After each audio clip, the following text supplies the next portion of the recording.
Organize sanayide şu an için 20 bin metrekare alan üzerinde 13 bin metrekare kapalı alanda alüminyum profilleri, yüzey işlemleri, alüminyum işleme tesisimiz bulunmakta.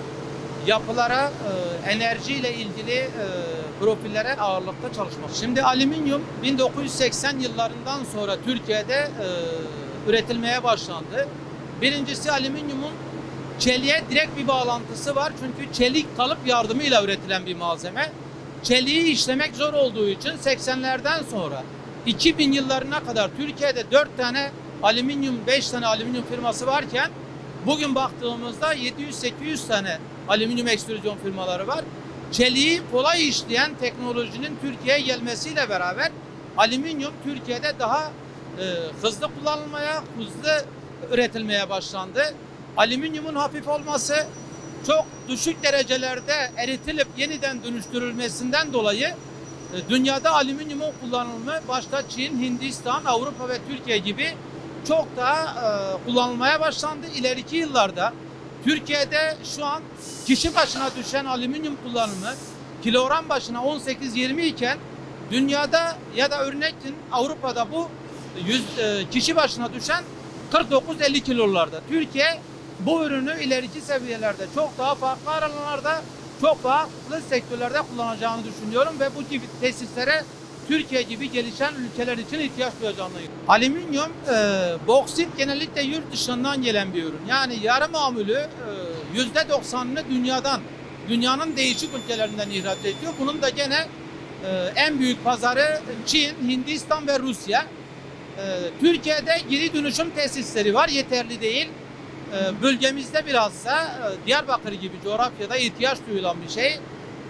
Alüminyumun birebir borsası ve döviz bazlı olduğu için de Türkiye'de bunun üretilmesi üretici açısından daha kolaylık sağlayacak. Bu da bizim dünya pazarına girmemizi kolaylaştıracak. İhracat boyutunda dünyaya alüminyum satabilirsiniz.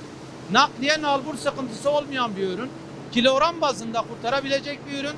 Diyarbakır'da üretip dünyanın en uzak yerine gönderdiğinizde dahi pazarlayıp satabileceğiniz bir ürün olarak görüyorum.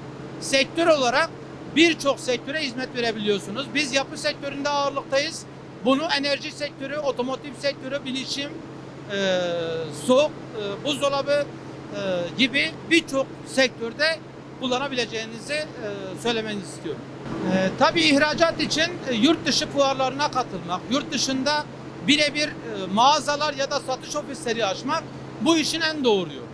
Artık dünya geliştikçe bilişim, online dediğimiz satış teknikleri bizim sektör için de geçerli. Yani bir yıl önce İspanya'da fuara katılmışken bugün artık o insanlara direkt online üzerinde ulaşıp ürün pazarlayıp ürün satma şansı buluyorsunuz. Dünyaya ayak uydurmanız için online satışlar ve fuarları takip edip onun üzerinden ihracat yapmanız lazım. Bunu yapmazsanız Diyarbakır gibi az gelişmiş şehirlerden dünyaya pazarlama gerçekten de zor. Bizim işimiz bu anlamda gerçekten zor. Alüminyum teknolojik olarak, makine ekipman teknolojisi olarak artık iyi bir yerde. Yani dünyada da Türkiye'de de. Örnek verelim, 500 ton profil üretecekseniz sizin bugün 100 kişi istihdam etmeniz lazım. Bunun için de eğitimli, kalifiyeli personele ihtiyacınız var. Ne yazık ki Türkiye'de bu sektörle ilgili ve birçok sektörle ilgili kalifiye eleman problemi var.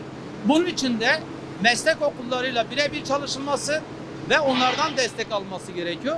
Biz inşaatçısı bu yönde biraz daha şanslı olduğumuza inanıyoruz. Arkadan gelecek ikinci kuşak dediğimiz kendi çocuklarımızı ortaokuldan sonra liseyi meslek okullarına kaydedip kendi bünyelerimize şu an çalıştırıyoruz. Sektörü bizden sonra devralsınlar ve yürütebilsinler diye.